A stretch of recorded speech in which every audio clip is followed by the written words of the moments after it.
What's all this? Does this thing got GPS? This is a light. Okay, headlight. And this is GPS also. So you can see your moving time. All the bells and this whistles. light behind is actually dead.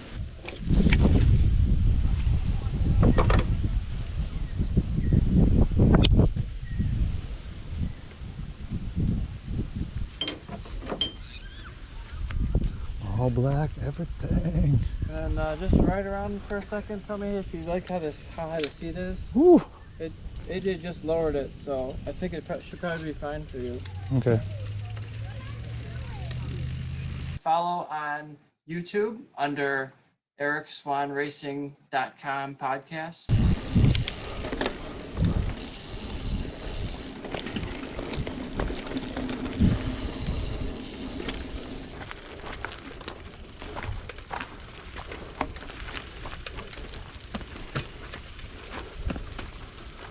Oh man, this underwear choice was just terrible. Like boxer briefs or these cycling pants. Yeah, I know. I have a pair that. Otherwise, sometimes your nut will fall off the seat. Oh God! And you sit on it? Yeah, that's not good. We get another downhill here. Okay. And then the next entire trail is slightly uphill. Okay. A slow death. Hi, I'm Eric from ESR, Eric Swahn Racing.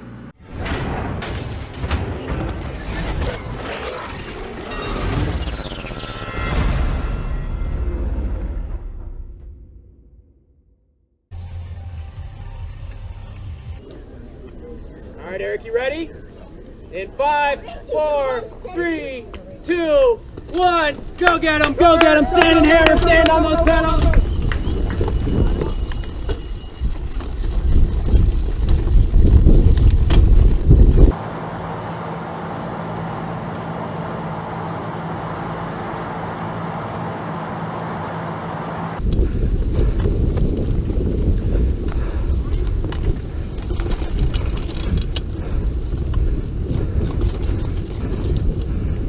Everybody race, be safe, be smart. Ready, set, go! 39, At Daytona Speedway for Arma Vintage Racing. About to head out back to the track here. Don't want to be late for course clearance. It's never good. I'm walking right now.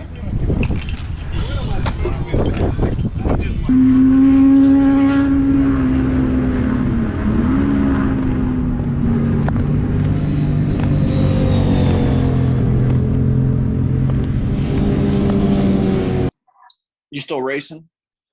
Try to race as much as possible. Have gear, will travel. There you go. Where you been riding? We'll race for food. We'll race for food, yeah. You've been gratting a lot lately, or? Actually, so I just began a new thing recently. I'm a track marshal, so I go around all the different events and sometimes flying down. I live in Michigan. I'm just north of you. I know you're in Ohio. So I'm in Sterling Heights, just north of Detroit, about a half hour or so.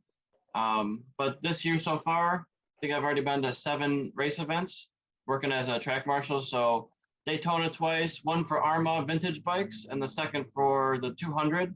I also did the Texas Grand Prix for MotoGP, and that was pretty sweet. Did the Formula One for Miami, Homestead Miami also for CCS, and what was the other one? I don't know, they're all merging together. Georgia at Road Atlanta. I did, so the first 3 opening rounds of Moto America, and that was pretty cool too. That's my first year ever hitting the first 3 rounds of a Pro Series. That was last year? That was this year. So you're hitting, what road? Oh yeah, Coda. I forgot about Coda. Yep. So are you going to VIR? You know, I'm not going to the next couple rounds. I started a new thing also. I'm doing a lot of stuff right now. Good. Trying to go to a lot of events and just keep get my name out there. And every time I go somewhere, it's like marketing and networking with people.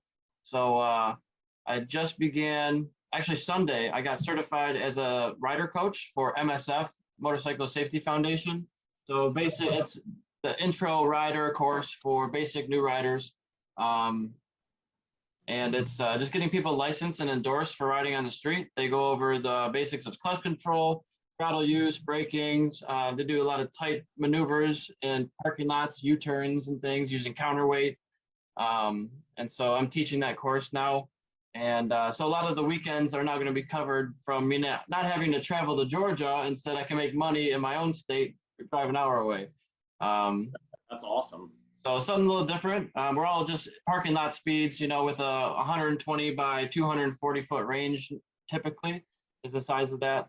And just doing braking drills and swerve maneuvers. And it's really cool. I've already done some peer teaching where we're teaching our other coach candidates during this process. And then there's a whole nother weekend we just completed where we're teaching real students. And they don't know it's our first time teaching. So they're like, you guys did great, you know, and it's cool to see the people who have maybe never touched a motorcycle before, don't know what a clutch lever does, to in 2 days actually being able to ride and get their endorsement. It's like watching little birds learn how to fly. It's pretty rewarding. Yeah, it is. It's pretty cool. It's the fundamentals, you know, the basics, you know, the techniques and the procedures to help you avoid crashes and just ride a motorcycle smoothly without dumping the clutch and you know, just stalling the bike. Yeah, that's good. And I think you'll learn a lot more too when you have to teach it, because you got to break it down so that people can understand it. And then you have to know it better to teach it. So for sure. So long answer to that question. No, I won't be going to VIR, but I will be going to Pittsburgh and Barber and I think New Jersey this year for Moto America. So I've committed to those already. So 6 out of 11 rounds is pretty good for me. there she is. Hey, buddy. Yeah. Your dog down there? Yeah, my stepdaughter's dog. But yeah, Pittsburgh's my home round, so that'll be cool. Very good. Yeah, I worked that one last year for Moto America.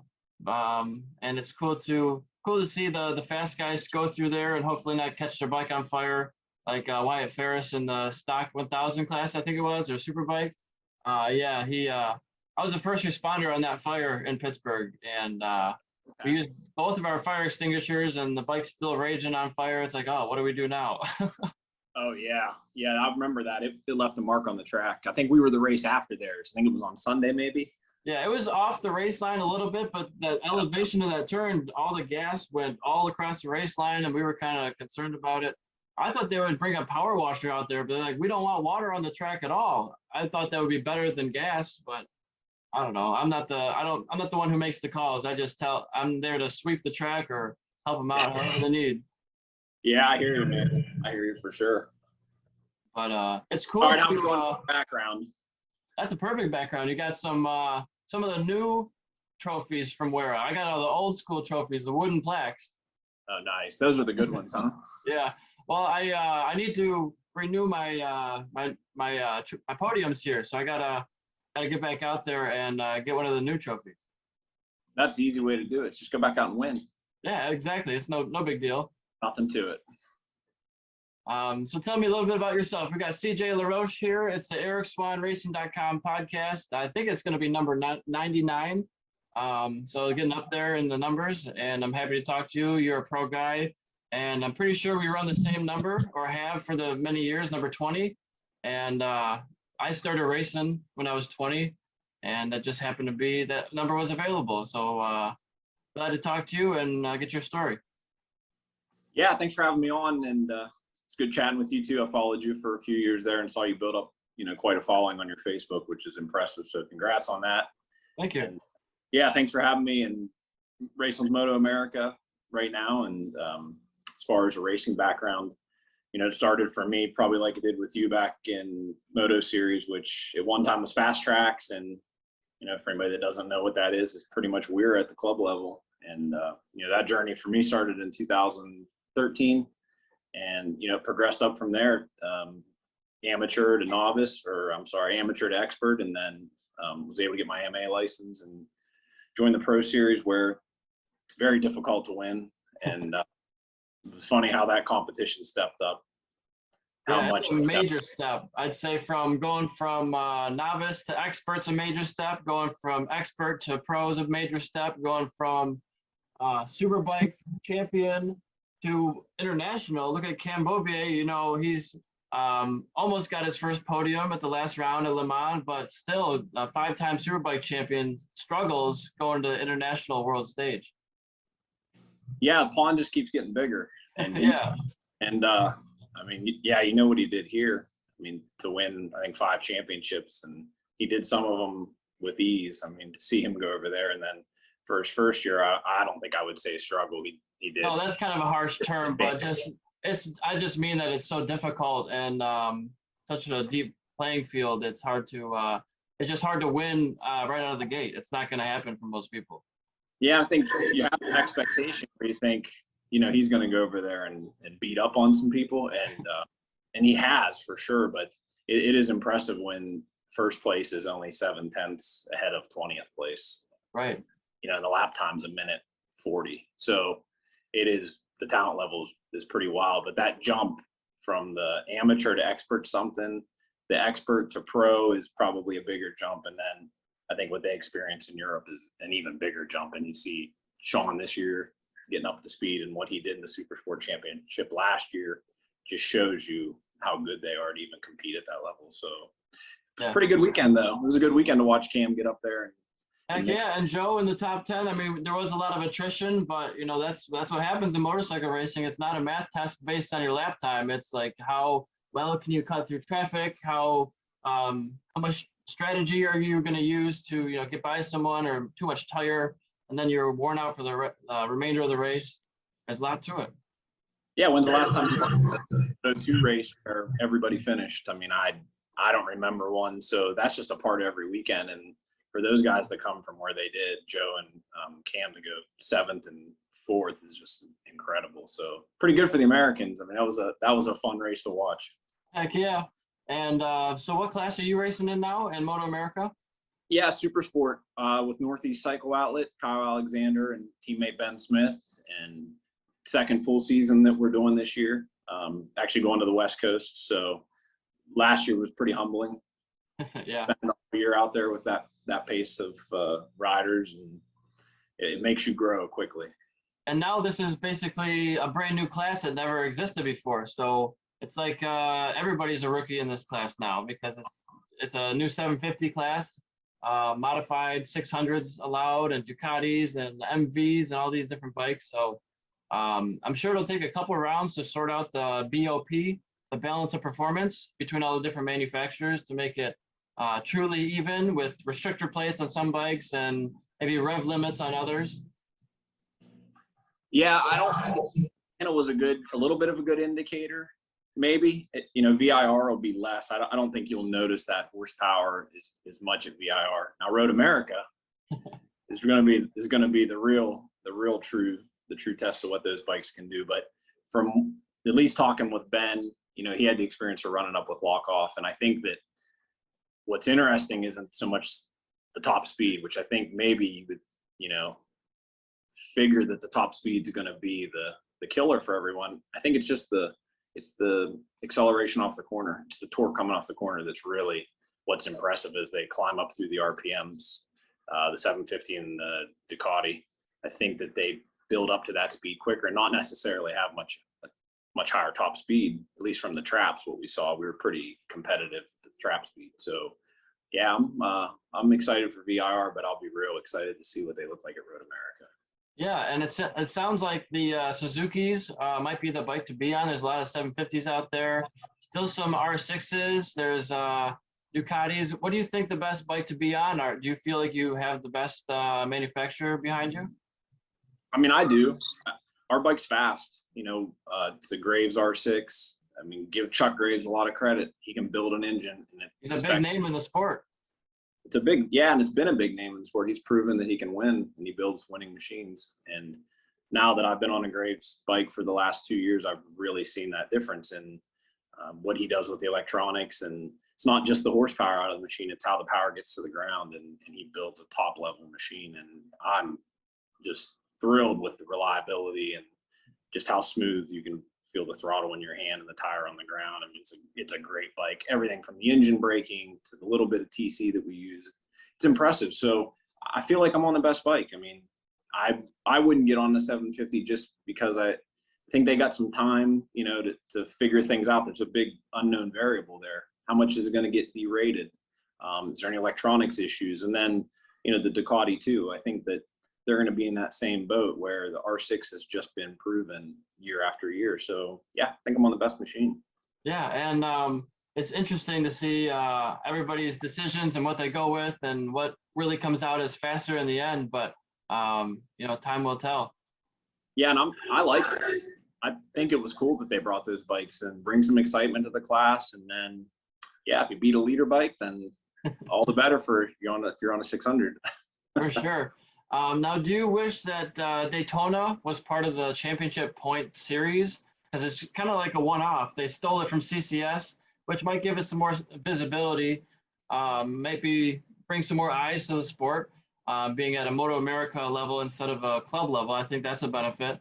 But it's still the same race. Yeah, that's a tough race. I like it. I've done it twice. Probably could blow half your budget of the season on that race. Yeah. And I think it's like you said, it's a one-off. I mean, it's a whole different ballgame. It's not a sprint race. It's its own engine for that weekend and probably a backup, and it's pit changes and you're relying on a team. So it's cool. I'm all for it. If they make it a part of the series next year, then great. I'm in. And if it's not part of the series, we still may do it. And you mentioned that it came from CCS. So I got to say that Kevin from CCS and I actually found out that we're kind of distant cousins. Oh, yeah? Kevin Yeah, Elliott? so it was funny. Went to a race round and Kevin called me up to the press box and just was like, "Hey, I think that we might be cousins." And we started talking. And yeah, who would have known? He's in Texas. It's a small world, small family, It is small knit community. It is, yeah. So I got to feel a little bit for Kevin and seeing that they don't have the 200 anymore. I thought they did a great job with it in the years that wasn't sanctioned or at least ran by Moto America and AMA. So I feel a little bit for Kevin there. Yeah, it was one of their flagship races. They still have the Race of Champions at the end of the year in October timeframe, but not the major 200. So I see the direction and why they would want to do that.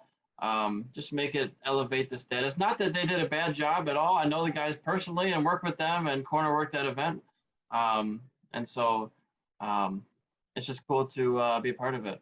Actually, I did not corner work the CCS Daytona 200. The first 200 I did was with Moto America. I did the CCS Race of Champions last year. So, but it was at the same track. So it's cool to work that event. And with the Race of Champions, I'm pretty sure that they had the what do you call it? The ASRA National, the 2-hour race. What do you call that? The team challenge. Team challenge. Yeah, they had the team challenge, which is basically the 200, just a different event. Sure. Yeah. Yeah. And I think they did a great job too. I think if CCS picks it back up in the future, I think they did a great job with the 200 when they did it. So For sure. A lot of the same marshals are at both events, so it's like the same officials doing it. Yeah. Yep. Just different title. So yeah, you asked me if I'm still racing. I got into karting and mountain bike racing after I got out of road racing, and I won a championship in both of those. I've been doing the karting quite a bit more, and just trying to do cheap racing because motorcycle road racing is where my true heart is and my passion is, and send it a super Carl. But yeah, it's just so expensive right now for me. I'm just trying to conserve my money and build my business, and now I'm getting into different things like coaching and track marshaling. So I'm still at the racetrack and around the sport, making money in the sport. But I'm just trying to get my business off the ground and really selling a lot of stuff. I mentioned before that we've already shipped to all 50 states and over 35 countries and a couple US territories and all that. A couple thousand orders. And we're an authorized dealer of now 35 motorsports brands, from Akrapovic Slovenian parts to Italian Bonamici and US-made Texas M4 performance exhaust, and a lot of other countries in between, from Greece to the Netherlands with different companies. So it's pretty cool to have a kind of a global impact from my basement. You know, I don't have a official store. I have no employees. It's just me. And I used to have a guy in India helping me out full time, but I've done everything for the last couple of months, trying to conserve money and to see if I can do it on my own. Yeah, that's some compartmentalizing, isn't it? Go from Yeah, there's so many different jobs you got to do and do well.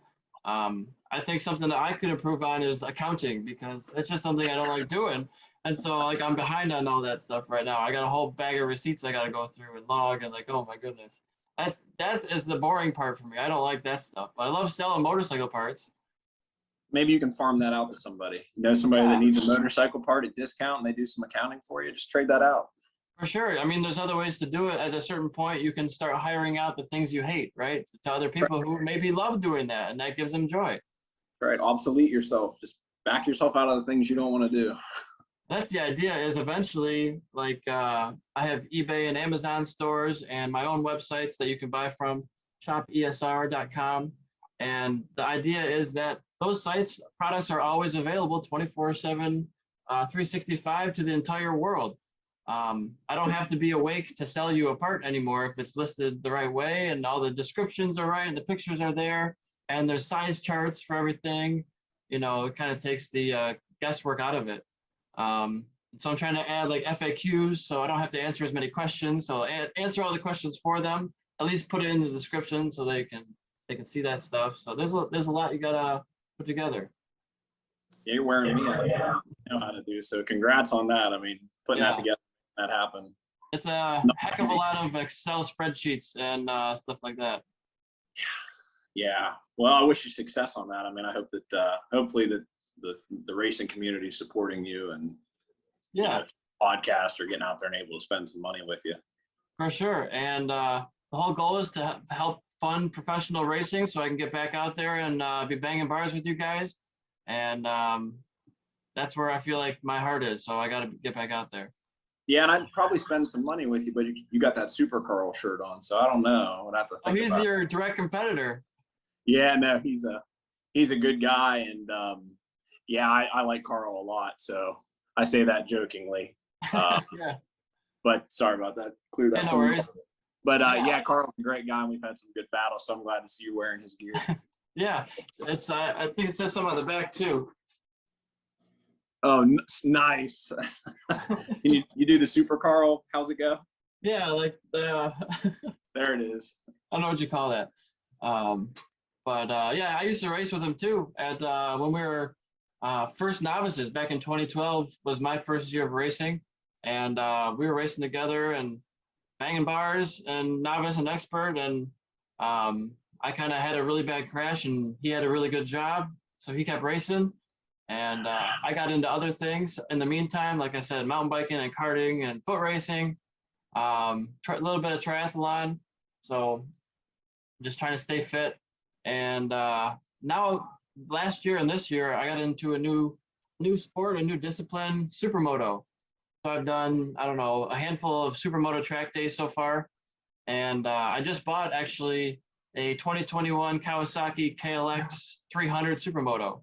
So it's the slowest bike I've ever bought, actually. Goes just under 100 miles an hour, pretty fast for a slow bike. But it's a hybrid, you know, it's got street tires on a dirt bike, and you can use it both pavement and dirt and a little bit of jumps. It's got a little beefier suspension than the stock bike would. And that's my new street licensed bike that I'm riding on the street for a grocery getter.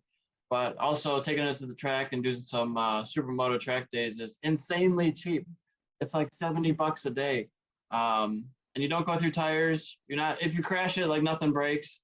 It's a pretty cool thing to get into. And you're learning how to slide, which I don't know how to do too well in the dirt. That's something new to me as I don't have a ton of dirt experience. So this would probably help you learn how to slide the bike and not crash too much. Yeah, maybe you could bring that down to pit. I could get a few laps around the parking lot or something, because I haven't been on a supermoto bike. So yeah. Maybe throw a truck on the way down. Yeah, you know, I made the mistake when I went to Road Atlanta because I almost always bring my bicycle. If I'm driving down, I'll bring a bike. But Road Atlanta is so dramatic in its elevation. I was like, I don't even want to ride my bicycle around this place. It's a workout, you know, all these huge hills and go down to the pit lane. Well, I got to get back up there. Oh no. It's going to be a workout just to get back to my tent. So I was like, man, I really should have brought my supermoto, but I just got the license plate in the mail the other day. So I had the temporary tag on it for a couple weeks. So it's cool to have, to finally have it plated. Yeah, and I think you will learn a lot from it, because that's one way we've been training. Has been on some 125s, just trail bikes, TTR 125 and a KLX 140, and just knobby tires. And we've actually been doing it on a slippery floor, like an epoxy shiny floor, and you can barely add any lean angle without the tires sliding. So you'd be surprised what you learn when the grip is really low. And it transfers over to the bike. I see it transfer over to the 600, and just feeling the rear tire spin and the front tire start to tuck, and trying to get that to where you just react to it without having to think about it and pick the front end up, or, you know, roll off the throttle a little, or pick up a little, take away a little bit of lean angle. So it's pretty cool. I think you'll learn a lot. I think you'll like training on that.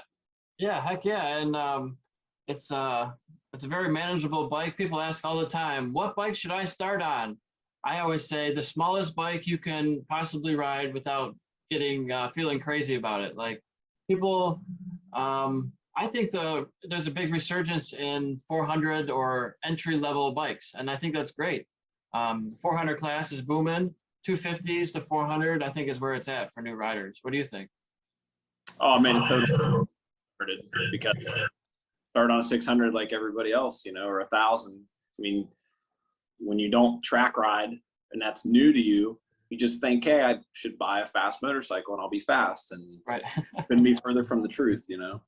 I think if I could redo it again, it would have been a 400, absolutely. And, you know, Ken Hill, and we haven't talked much about Ken, I'm sure we will. It's a wonderful guy that I got in my corner. And he and I had that discussion last night of, yeah, start on the 400. They've got enough power to have fun and still get off the corner, but they really don't get you in trouble. And it's what you said about the supermoto bike. They're cheap. Yeah. You know, you can run them. We're running them stock. We're running 2 400s now that we train on. Q3s. We got the mirrors on them, stock body work. And if you crash them, they don't get destroyed like a 600. It's not the same speed typically when you crash. So overall, it lowers your risk, and you know, you can push, like you can really push on the 400 and build the fundamentals of rolling the throttle on and building brake pressure and getting back off the lever and keeping up the roll speed. And it's a great bike. I'd recommend that to anybody that's getting started in the sport. Smaller the better, even an R3 250. Yeah, it'll definitely help you stay out of trouble with the cops. You're not going to be busted for going 150 down the freeway, because they won't do that.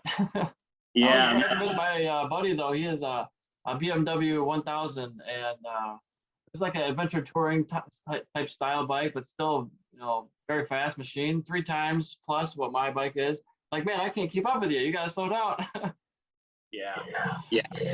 The 400 will keep you out of trouble a little bit, I think. So yeah, if you're gonna buy 1,000, just go to the racetrack. for sure. Yeah, it's like, do you really need that? There's so many people that are talking about, I'm gonna get a Hayabusa. It's like, why do you need that? You're gonna go to the drag strip every other weekend? Then sure, that'd be a great bike for that. But I remember the first time I passed the Hayabusa on the racetrack, I thought I was hot shit. I'm like, I must be so fast. I passed the Hayabusa. Well, that's not really how it works. It's not the right environment for that machine. Yeah, and then it's surprising, you know, what's left on the table. You know, the horsepower is not what makes the lap time, it's the rider. Put somebody out there on 400 and put somebody on 1,000. If the guy on the 400 can ride, it'll make the guy on 1,000 feel bad. And I just think, you know, that's where it's at. But hey, we're all gonna make mistakes, and I did it I'm still doing it. You know, you still make those mistakes, and me starting on a 600 was a mistake. Yeah, absolutely, for sure. And so you got a cool thing going on that in your spare time. I think it's your full-time gig, your tree service company. Yeah, the tree service has been a good business for me. Started in high school, and I'm 36 now, and you know, been 20 years into it, and it's been great. It's been a wonderful business. I've got fantastic employees that work for me, and a lot of family. And it's getting to the point now where, you know, I'm able to chase a full season. And last year was the first time I could do that. And it just took time. It took time for the business to grow and get in a position where, you know, not only could I afford to go racing, but I could leave. You know, I could leave and get away. And, you know, I can totally sympathize with what you're going through. Yeah. Because for so long I did the same thing. Do the accounting, work on the equipment, climb trees, do estimates. And that's hard. I mean, it's hard when your time's divided up into 12 or 15 different sections every day. Yeah. All the different things that you have to do. And until you can start giving some of those things away and, you know, consolidate your time into 1 or 2 or 4 priorities, it's tough. It's a tough juggling act. And I don't know, for me, that was where it was the most difficult, was when I think I had about 15 employees and I was managing all of them and selling the jobs. And, you know, that was where it was very, very difficult. And as I was able to hand some of those things away, like you said, with the accounting, life started to get more enjoyable, got a little bit better. And I started to find time to get on the motorcycle more. So, yeah, it's one of those things where, you know, I don't really want to work for somebody else. I'd rather work for myself. But to do that, you've got to work 24/7 for a long time before you can take a break for a while. You know, there is that light, you know, shining in the distance that I see the light. It's there, but still a lot of tunnel to go through.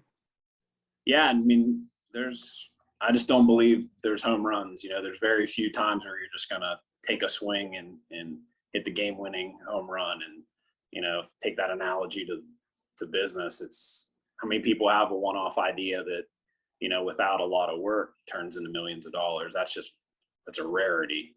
Yeah. What you're doing, which is what it takes, is that every day hard work, put in the time, move the ball forward, and then you get there. You know, you climb that mountain, you get to where you're going, but it takes time and it takes consistent effort, and that's hard.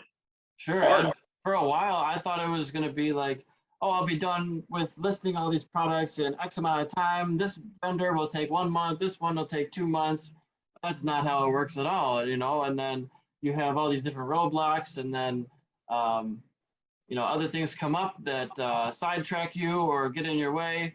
And it's like I've come to the conclusion that this, although I want it done tomorrow, it's like a lifetime project. This is not something that's going to be done in the foreseeable future. Like, there is no done.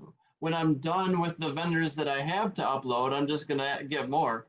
And the vendors that I have are always, you know, discontinuing products or changing their titles to add new years. Now it's from 17 to 2022, and it's going to be to 2025.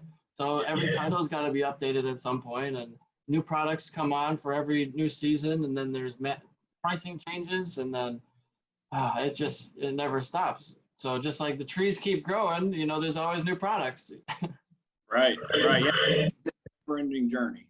I mean, there's no set destination for it, at least from what I see for my business and probably for yours. I mean, there's no end. It's a continuous path you stay on. And that circle you're talking about, I mean, that is running through your head all the time, because that has to be. If it's not going through your mind and you're not checking those boxes off with talking to vendors and, you know, working on the next new vendor and maintaining the one you got and dealing with customers, I mean, the business stops. So yeah, no rest there. It's just keep at it. So good on you, man. I mean, most small businesses fail, you know, 90% small businesses fail. So you're making it work. Good on you. It is not for it's not easy. Yeah, it's not for the faint of heart, that's for sure. No, it's not. So you got any trees that need cut? You know, I was going to ask, do you do normal, like, what is a normal job for you? Are you doing stuff around power lines? Are you doing things that are dead, the widow makers that are going to fall in the house? What is your typical tree job?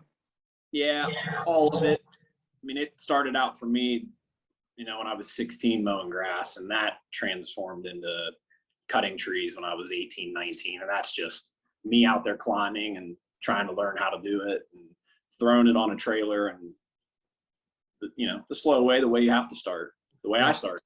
And then it progressed to a chipper, to a truck. And we still do that same service. We still provide that residential, commercial service, one tree, trimming hedges. You know, the residential crews will still be clearing some lots but then we've diversified into right-of-way clearing. So then we have the commercial right-of-way clearing division, which is doing power line work, pipelines. You know, we're doing maybe, I don't know, maybe 100 miles a year of clearing. Oh, wow, yeah.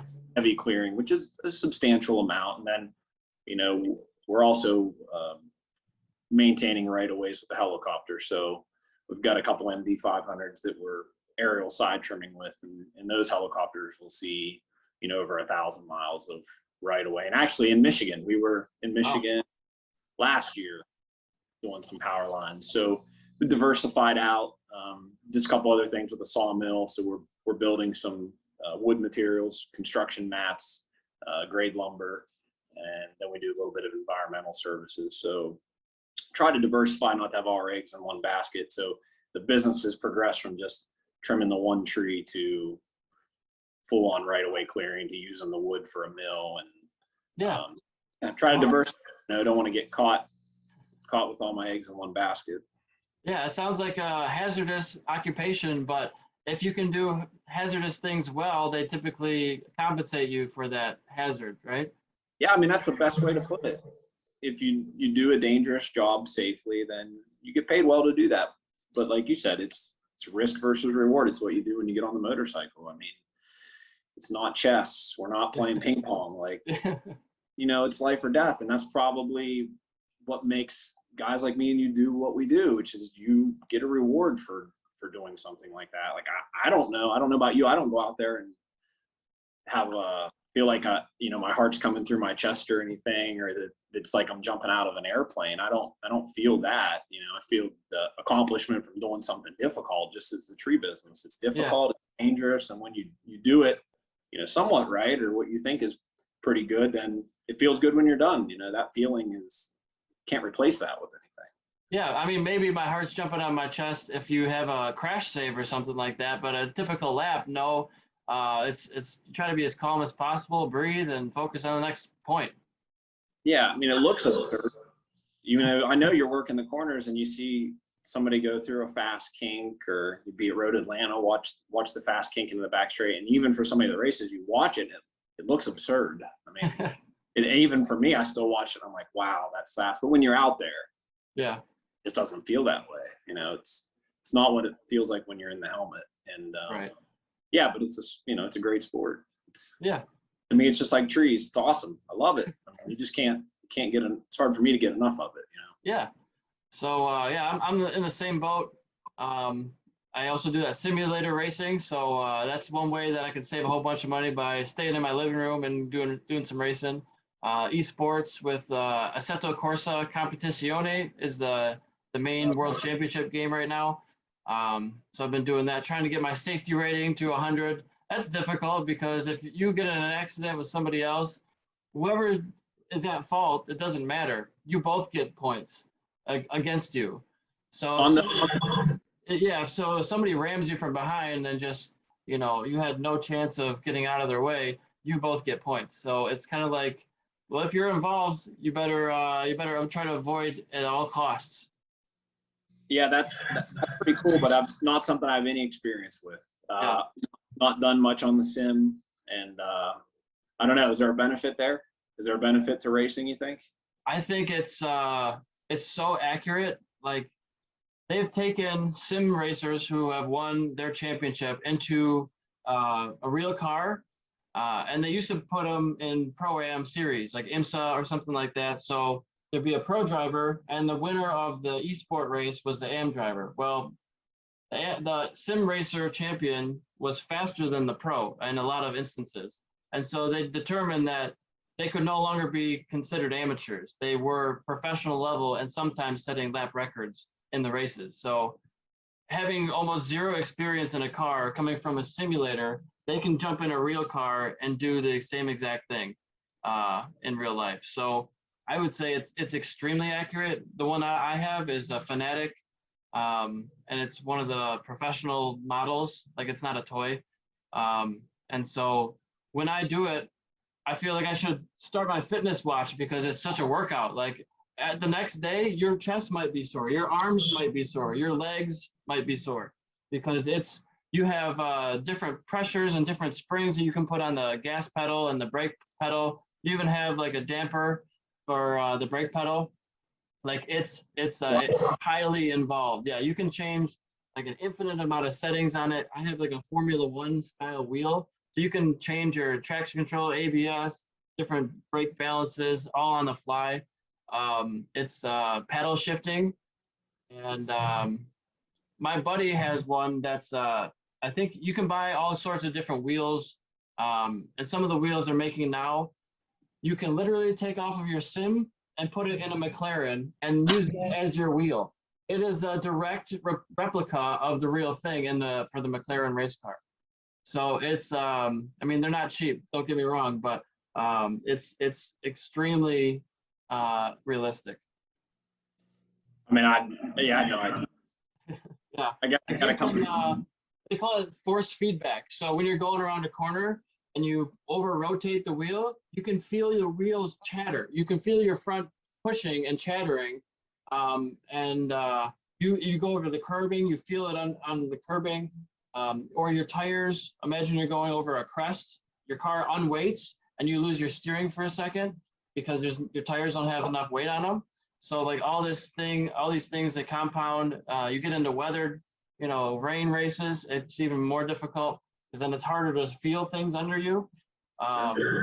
So it's a pretty dynamic setup.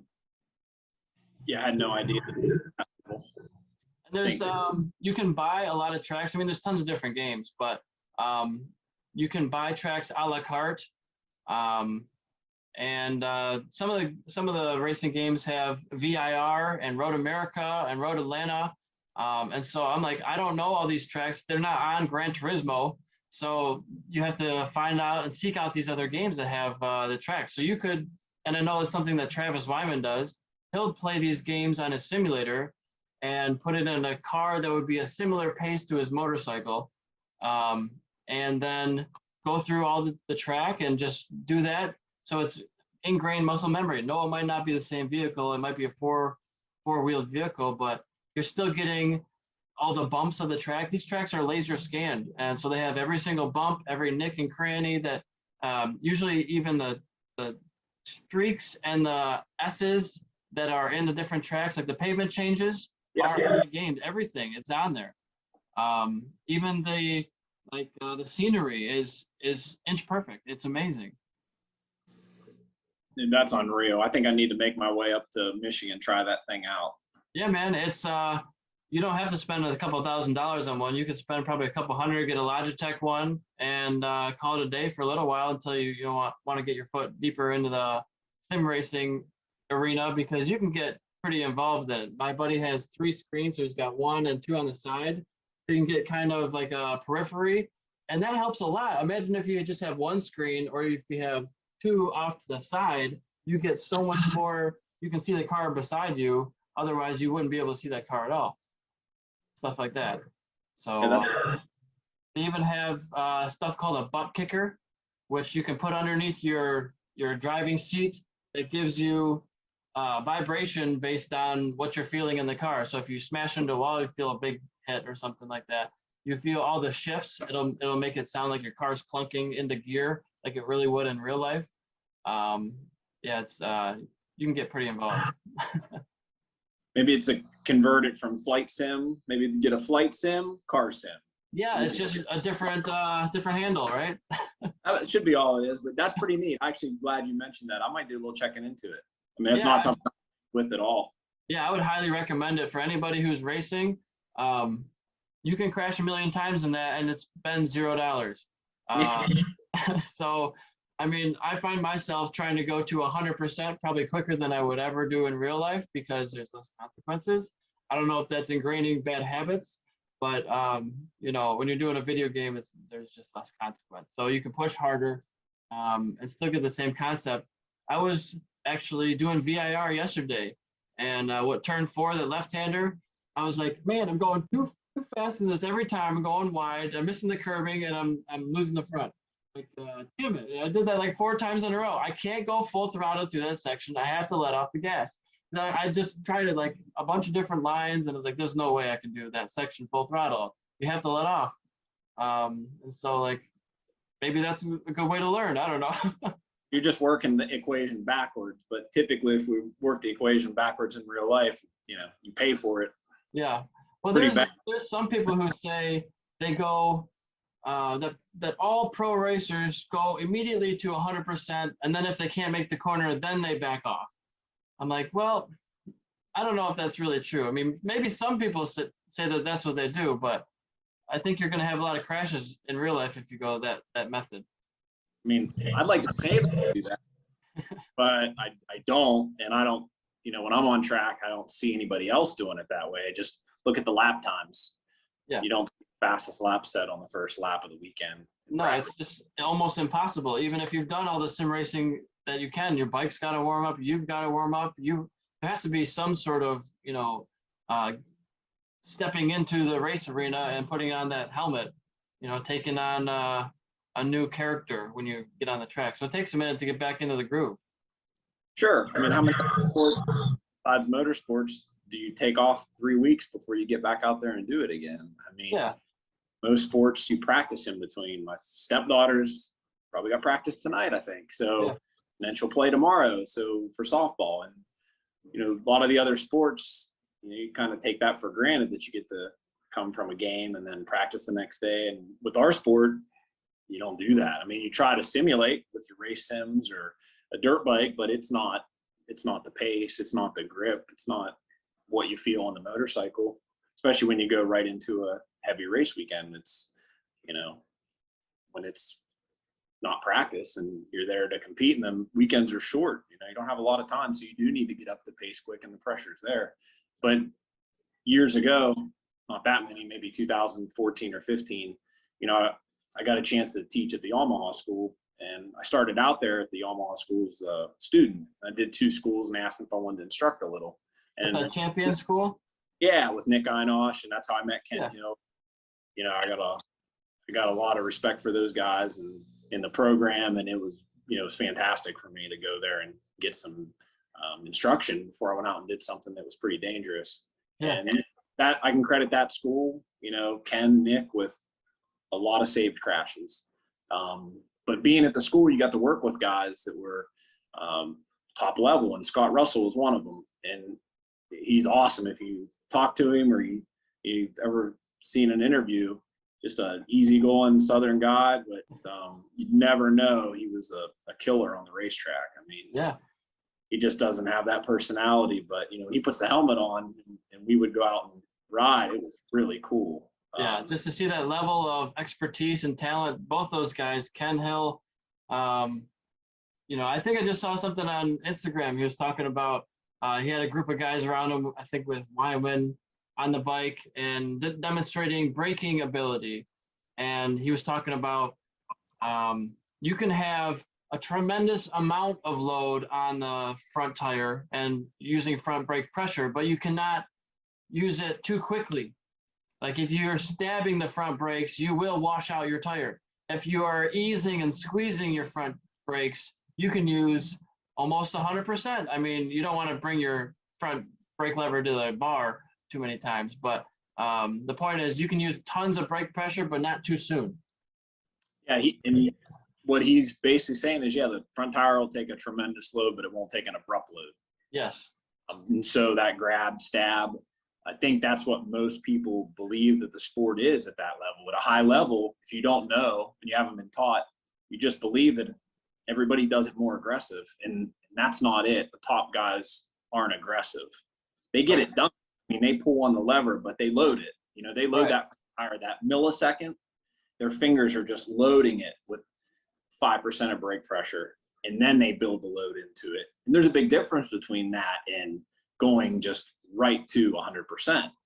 Tire's not ready for it. You just lock the tire up immediately. So that initial millisecond is the difference between putting a load into the tire or just abruptly loading it. And, you know, Nick, Ken, Scott, masters at that. And so it makes them good, makes them able to go fast with very little drama and very, very few crashes. And Scott Russell, I would jump on the back with him.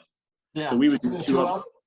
Oh yeah, I would be like, come on, Scott, let's go. And mean, we would be dragging knee on an FC1 and totally in control. But yeah, if you wanted to feel somebody load up the front end, and it was not abrupt, you didn't even know he was going to the brakes. You just felt the load get put into the front, and you knew he was doing something, but he never surprised you. He never jerked, and it was all smooth. The throttle pickup, I mean, we were going quick, and it didn't feel it. And that's the essence of the sport. And it was cool talking to Scott, because he would say when he was at World Superbike on those tracks that he didn't know, is he would get more familiar with the track. He would start, seeing how far he could go, and he would keep braking deeper until he ran off the track or till he got to the edge of the track and was like, okay, that's as far as I can go with it. I'm going to back it off. But yeah, he did it in the days where we didn't have virtual reality and, all the things that we have now in this decade of racing, he just went out there and did it. So I got a lot of respect for that, because it's hard to do. Yeah, it's pretty cool stuff. It's great to see like an icon like that doing it and doing it well, and being able to convey his message and teach other people, the right ways to do things. Yeah, and since you have a following, I'll take an opportunity to just say that, and that'd be my recommendation to anybody in this sport, or especially anything that you're going to attempt that's dangerous. Get good instruction. Yeah, and there's tons of different coaches out there. Maybe one in your area, and with your organization, you don't have to travel all the way across the country. If you can, that's great too. But there's a lot of different coaching organizations and people who are doing it now. So it's cool to see that. It is. My riding was the coaching, especially, I got synced up with Ken Hill 2 years ago, and transformed my riding. And just having a coach there, and even if you don't have an individual coach, like say, getting that riding, and the Yamaha school is fantastic. I'm a big advocate for them. And anytime you can get some instruction, that's gonna be a big benefit to you. I think my first real instruction book was The Twist of the Wrist, and that was pretty good. I read that cover to cover and wore it out. It's just the basics, but it's like, I need to absorb this, and this is gonna make me faster, I feel like. Yeah, I did too. I bought it. Boy, I don't know if it was VHS or if it was a DVD, but it came in the mail, and it was Keith Coates' Twist of the Wrist, and he's done a tremendous amount for the sport. And I think that was my first instructional too. And I learned from that, and I learned from reading and picking up books, and Einosh's book. And there's a lot of good literature out there and videos, and it's all at our fingertips. And use it. I'm biased now because I'm now an instructor, but before that, I took the Motorcycle Safety Foundation Basic Rider course in, I think, 2008. And I just found the other day my, I think it's Experienced Rider course or Advanced Rider course certificate from 2009. So I took both of those when I still had my Ninja 250 Kawasaki. And they're basic classes, but for somebody who's learning how to ride a motorcycle, those are great courses. That's what I got my foundation with. And then I progressed to Sport Bike Track Time and did their coaching, and they had novice, intermediate, advanced coaches. I did a couple of pro schools through them to get my licensing and to go a little faster, to figure out how to get better in the braking zone.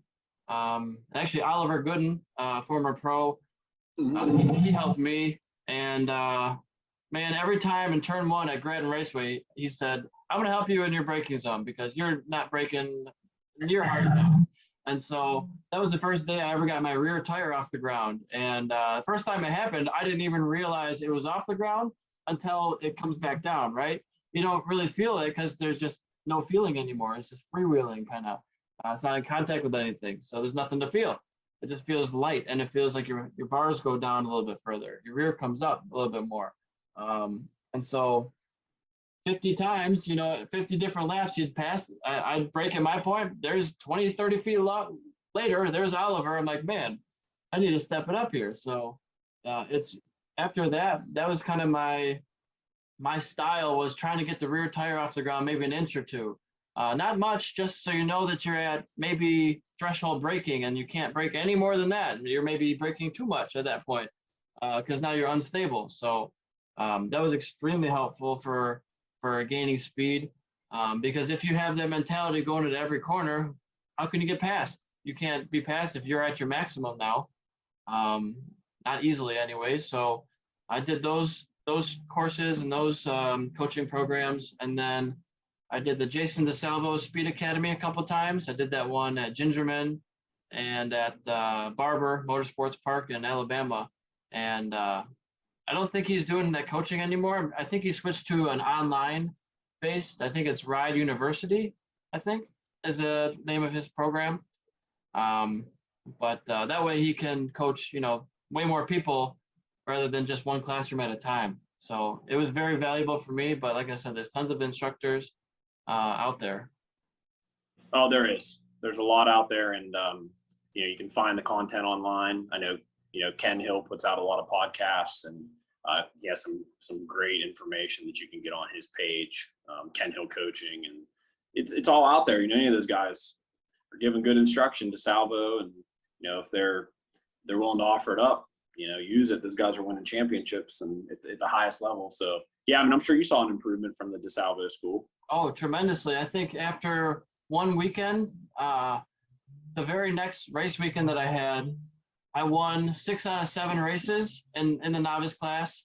And the one that I didn't win, I was leading and my battery got disconnected. I was at Nelson Ledges before the repave, and it was so bumpy that everything was falling off my bike from camera that was safety wired.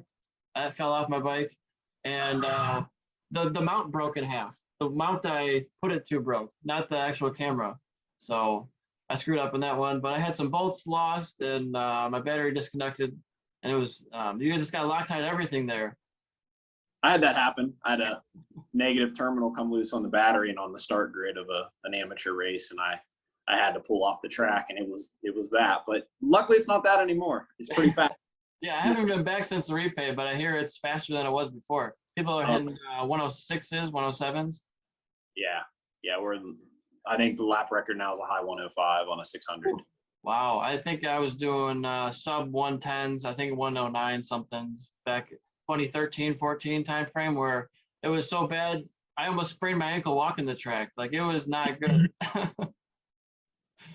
Looked like a motocross track out there, at least with the whoops in the pavement. And we boycotted it. It was so bad. As a group, we said we're not going, and everybody banded together. I think maybe a couple novices went because they didn't know about it, but yeah, all the experts, nobody went. It was pretty impressive, actually. I didn't think that we would actually be able to do that. It worked. I mean, so yeah, it worked. So it's pretty cool to have that happen. Now, I just wish there wasn't a tire wall surrounding the entire track, and they maybe extended some runoff areas, because if they did that, it'd be a fantastic venue. It would be, and they're limited on a couple places. I've got a lot of laps around that track, and we've done some tree clearing there, and we opened up the carousel on the outside, and I think their goal is to move some of those walls back. You won't get the exit of the carousel. That probably won't get moved back just because of the creek there, but they can move a lot of them back, and I think they're probably going to. But it is a nice track, and it was pretty cool when we ran endurance races there, and yeah, I got a lot of memories from that place. I mean, I won my first amateur race there, Okay. So those places just always got a soft spot for them, Yeah, and that one, I think, if I'm correct, is the fastest average lap time of any track around. That's what I've always heard, what I'm aware of. And yeah, it's fast. I think in a 107 pace, you might be averaging 104 miles an hour or something. It's a lot. Yeah. It's a lot. It's considered a 2-mile track. I think our GPS will typically say 1.87 on the race line. Yeah, so that's probably over 100 miles an hour on average, or something like that. I'm not good with math. Yeah, somewhere like that. But it's a cool track. It's got its place, that's for sure. So it's 1 minute and 7 seconds for about almost 2 miles. Yeah. That's fast. Yeah, that's pretty cool. Yeah. They don't really have a bus stop there. Just the last corner is probably the slowest. Yeah, that's the slowest speed, is that right-hander onto the front straight, and that track's all roll speed. Yeah. That's the only hard braking is the left-hander, which is called 12 into that 13 section. Yeah, there's just not a lot of hard braking, but if you can carry speed on the edge of the tire, you'll go pretty quick around that racetrack. Yeah, that's why I liked it. It's tons of entry speed. Just send it. Just send it. Just send it, right? Just send it till you see the tire wall coming, and Yeah. like, oh, shouldn't have sent it. Sent it too far. Yeah, for sure. Where's the restart button? Yeah, and I've seen a few crashes there, but not, knock on wood. I mean, I don't think I've seen too many people get in the wall. So maybe it's figured out. I don't know, but I'm glad I haven't seen anybody really hit the wall. I've seen some people run into each other and get hurt that way, but Yeah. I don't know. Maybe it'll stay that way. Yeah, it's I think sometimes I'd say the more dangerous tracks where there's more consequences, people do take it easier. Like I always felt like I didn't do as well at Mid-Ohio because I was always nervous about the race surface because I know everybody talks about it's really bad in the rain, so that must mean it's just low grip all the time, is my mentality. So I never crashed at Mid-Ohio, but I never won a race either. So, but it was nice to just have the mentality. I really can't expect to win here because I'm just going to take it easy and bring it home. So sometimes you have to have that I'm going to settle now mentality, even though I'm still going 140 miles an hour. Like I'm not going super slow, but it's just maybe I'm at 80% of my real push pace because I'm just trying not to crash. Well, I think you have that for corners too. You know, there are certain corners at some racetracks where, you know, I just don't want to fall down there. Yeah. That's just not a place. And I can't think of the number at Brainerd because I've only been there. Last year was my first time, but there's a corner coming on. I don't know if you call it the front straight. It's right next to the pits. It's a fast right kink. And you Got that wall right there. Yeah, you don't want to crash there. That's a Yeah. place where, yeah, I might leave it at 90%. I'm probably not getting 100% through that corner and just give it 100% somewhere else. But just mitigate risk. That's a good thing in this sport.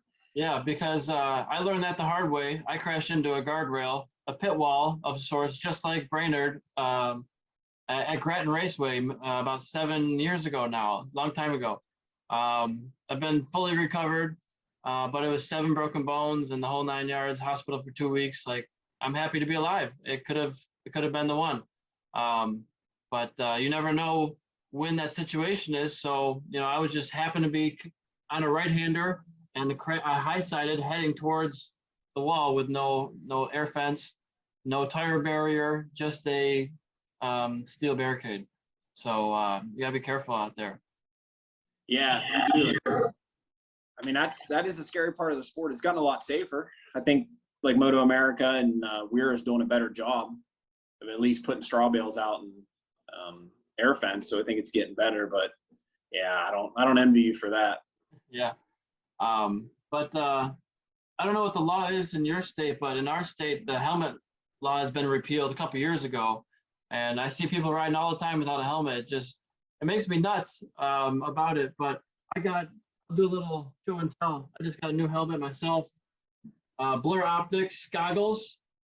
Nice. With the O'Neill carbon helmet. So that's my new lid. But talking about not wearing a helmet on the street, even wearing this thing, and I have the, I just took this off, what do you call it? The visor? Yeah, your visor. I just took off the visor, so now, what do people call you? People call you names for taking off the visor. It looks kind of silly. But Squid? yeah, I'm a squid now, I guess. But I took it off because I was going down the freeway and like having my head like ripped back. Because if you don't keep it down in the right position, it catches the wind and you're like, oh my God. Yeah, it wants to fly. It's not good. So doing 80 miles an hour, or at least 70, I should say. I only do 70. It's not fun for having that thing on there. And actually, I got caught in the rain the other day, and there's a pretty big gap here for rain and rocks and things to go through. So I was like, man, what is hitting my face? It stings. It hurts. And so I can't imagine not wearing a helmet at all and what that feels like. It's just nuts to me. Yeah, Ohio's no helmet either. I believe if you've got your permit, you have to wear a helmet, or maybe it's your first year of having it. It's something like that. But once you've had your license or had it for a year, you don't have to wear a helmet. So I see a lot of people not wearing helmets, and yeah, I kind of cringe. You know, it's crazy to me. abrasive on skin. Yeah, And these goggles are pretty cool. Blur Optics is a brand that I sell as well. And something cool about these is I actually have a different lens here. I give you a nice little case for the mirrored chrome or the silver look. And then this is actually the clear. And so normally I had the 100% goggles for a couple of years with the gold and the clear. It takes me like 10 minutes to change out that lens though. And this one's just magnetic. So you could just take it right off and put the new one right back on. I think you might have me sold on some goggles. It's like $70 or something like that. They're not that expensive. They had them in black, but they're sold out. So I just went with the white. But they have a couple different colors, and yeah, they got tear-off posts as well, so you can put tear-offs on there on both sides. And yeah, just magnetic. How great is that? You don't even have to really line it up; just kind of put it in that direction. So they're awesome. It vents very well. They're not fogging up. Blur Optics is the brand, and EricSwannRacing.com. You can send me an email, eric@ericswanracing.com, and we can ship them right to your door. Yeah, send me a pair of those. For sure, man. Put my order out. I want to try them out. Yeah, they're pretty nice, and I like them a lot. So it's nice to be able to carry an extra set of a shield with you, because I was riding the other day, and now it's nighttime. I'm like, oh no, I shouldn't be wearing this. So I keep this in my jacket. It fits in my jacket front pocket pouch, like where your hands would go on the outside, really easily. So I keep that with me at all times. Nice. If I'm wearing the dirt bike helmet. I also got a Shoei X 1400 over there. That's the full road race helmet that I prefer wearing on the street, but this one's kind of nice for talking and coaching because it's more open. Sure. Are you running the comm devices in your helmets for coaching? I have years ago for talking to your friends when you're riding, but not when you're coaching.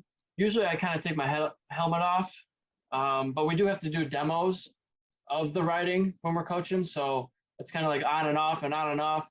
And with the road race helmet, I was like, man, how many times do I have to do this? My face is getting raw. I mean, you want to have like a snugly fit helmet, but I'm just not used to taking my helmet on and off 50 times a day. My head's getting all red. So this one's a little looser, the O'Neill for me, which is nice because for taking it off so many times, it's not running my head raw. Nice. Yeah. That's a cool helmet, man. I'll definitely send me the goggles. Yeah, and I can't believe how light this helmet is. I don't know the grams, but it's like a feather. It's all carbon. 10 SRS is the name of it. It's like their top of the line motocross helmet. Yeah, I'll send you the stuff for the goggles and all that, and we'll go from there. Yeah, thank you. So tell me about some of your brands that you run. I know you have some sponsors you can give some shout outs to. Yeah, Northeast Cycle Outlet, Kyle Alexander, riding under their tent for the last 2 years, and great group of guys there. Ben Smith, obviously, Ben's getting it done on the track. I mean, he is number 88 is flying out there. Yeah, I want to see him take it to the 750 in the Ducati this weekend. He's fast at VIR, so I think he'll do well, and like to see him tune those guys up a little. For sure. But Arai's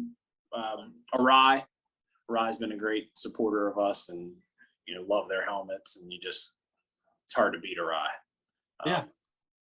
Great track care, and Jeff at the track's always taking care of us. So, shout out to Arai, Olin's, so much support from Olin's, Graves Motorsports, Ken Hill. Check out Ken Hill Coaching, and just go on to Northeast Cycle Outlet if you want to check for any parts. Kyle runs a great business there, basically buying and parting out motorcycles, sometimes selling whole motorcycles.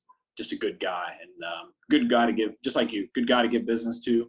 It's nice to support people that are in the sport, that are in the race weekends. Yeah. Shout out to them. Day and Easy. I tell you what, it was in RS Tai Chi, and I really like the Tai Chis, and I gave the Dainese a chance, and I'm a big fan of the Dainese. If you haven't worn one, it's surprising how light they are. And it's premium product. I sold Dainese at Sport Bike Track here for years when I worked there, and they even somehow dye where they treat their leather with like a perfume of sorts, with like a cologne. So it has a distinct smell to it. And it's like just another feature of their product that you don't see from all manufacturers. That must be it. Must have hooked me. I just smell it. And I'm like, I don't know what it is, but I just can't stop wearing this suit.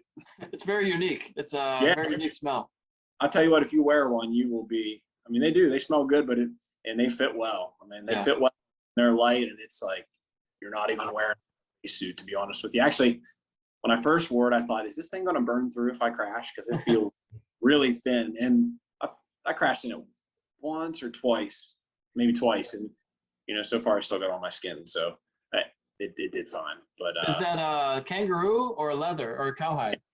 Kangaroo. Kangaroo. So that's even probably thinner and about the same abrasion protection. I think so. The kangaroo, apparently can go, thinner and have the same protection, which I didn't know until I got into this suit.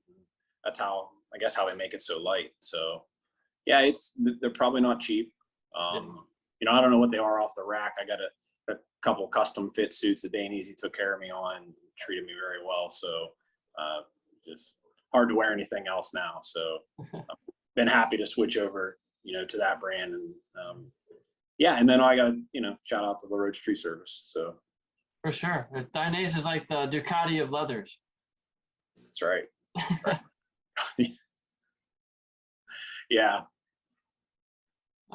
So and you mentioned you had a little bit of flying enthusiasm and simulator stuff for that, possibly. Yeah, not too much on the sim, but I need to. It's good practice for the airplane on the sim, but I got my pilot's license 2 years ago. Oh, nice. Yeah, that's been an effective tool to get to the racetrack. You have your own plane, or how do you rent a plane? How does that work? I started out renting when I first got my license, and then last year I went in 50-50 with a buddy of mine, actually the guy who got me into flying, and he and I bought a nice little Cherokee. Cruises about 125 miles an hour. And last year I was just a VFR pilot, so I didn't have my instrument rating yet. Okay. For anybody that's not sure what that means, I just can't fly through the clouds when I'm a VFR pilot only. So I have to avoid poor visibility, limited to flying in conditions that I can see. And so I flew to most of the rounds last year. I didn't make Atlanta because of weather, but I flew to, where'd I get into? Virginia, Brainerd.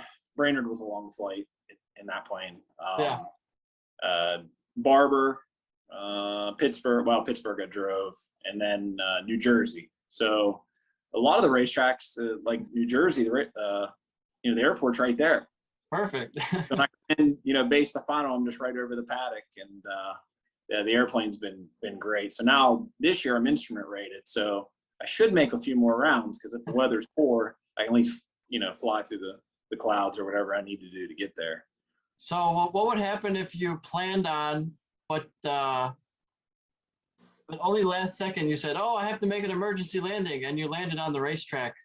Like, what would happen during that? Would that be a total no-no, or you get fined, or you have to get clearance for that, or approved through the racetrack, or how does that work?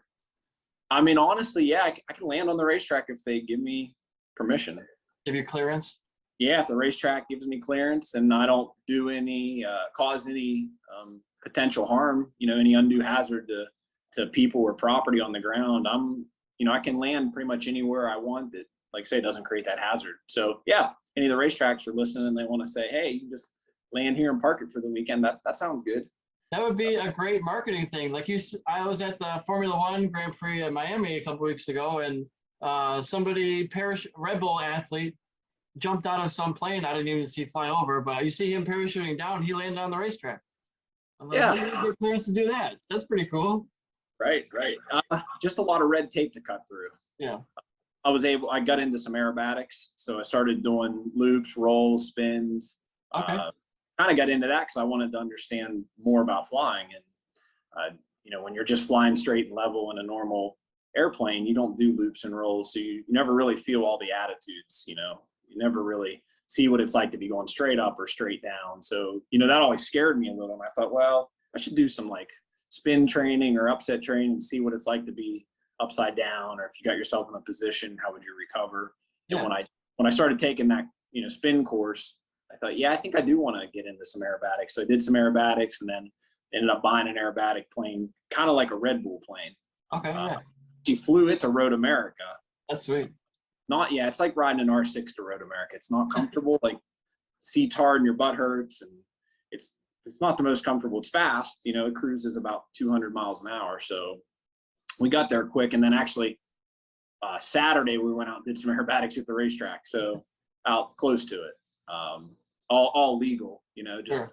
get out of a certain area where you're away from airports and certain airways. And we played around there. But yeah, to answer your question, if you got permission to do those things, you can do them. And, if you saw two of the guys that were doing that Red Bull plane swap, did you see that on TV? Yeah, I think I saw part of it. Yeah, those guys lost their licenses. You can't do that?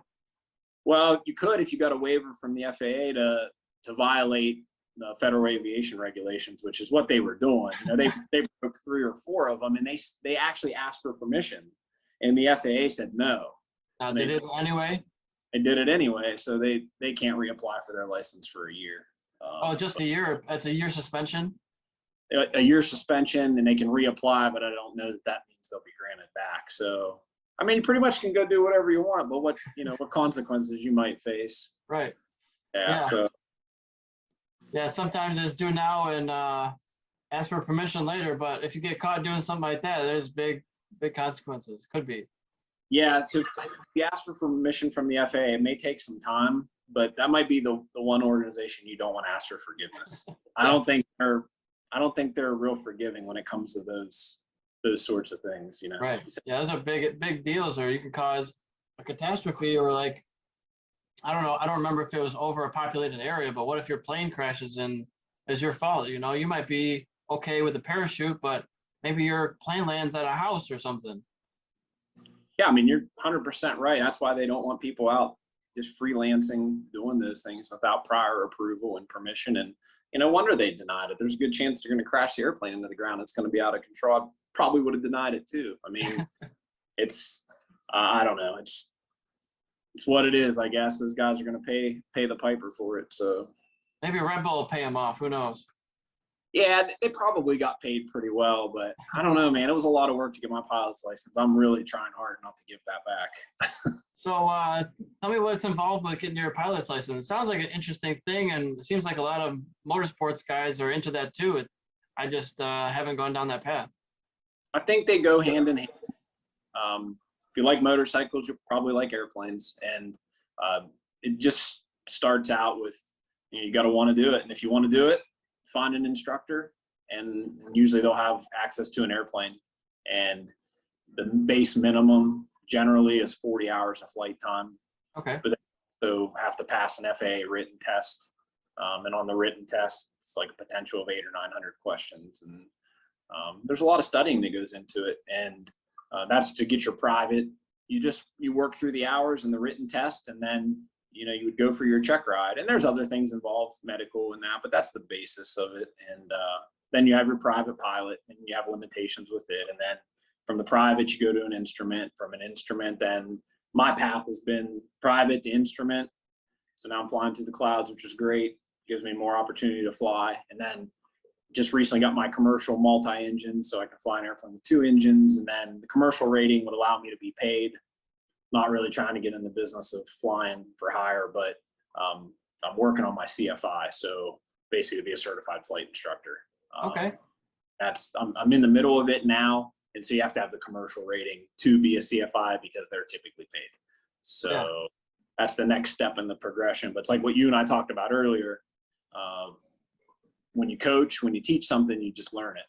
You have to learn it more because you have to be able to explain it to someone. And when you have to explain it to them, you've got to have a good understanding of what you're doing. So I found that through motorcycle riding. When I started coaching, I learned more when I was teaching. And I'm finding that now studying for the CFI course that I'm really starting to learn. So just like anything else, it's little steps every day. It doesn't happen overnight. It's a journey. And if you're interested, it's one of your local airports will have somebody, and you can go at your own pace. I think it took me a year to get I started in maybe November of 2018, and I had it in November of 2019. So, flying a few times a month, working it into my schedule, and just consistent. Try to keep at it. About how many, or what's the time frame you have to get those 40 hours of flight time? Is there a specific window, a couple of years or a couple of months? No, you can keep building time. My plan, like with me, is I want to be able to teach my wife. She's working on hers. And then my stepdaughter, same thing. I want to be able to teach her to fly. And for her, she can start building time. Now she can't really take her test until she's 16, or she can't solo until she's 16, and she's only 12. So she could start taking lessons now, building that time. So the time always stays with you. Yeah, I gotcha. It's surprising when you said your one plane is up to like 125 miles an hour. Like, you go faster than that on the racetrack. I know, right? At least I don't have any stop signs in the sky, though. Yeah. No No stop. shields or merge traffic.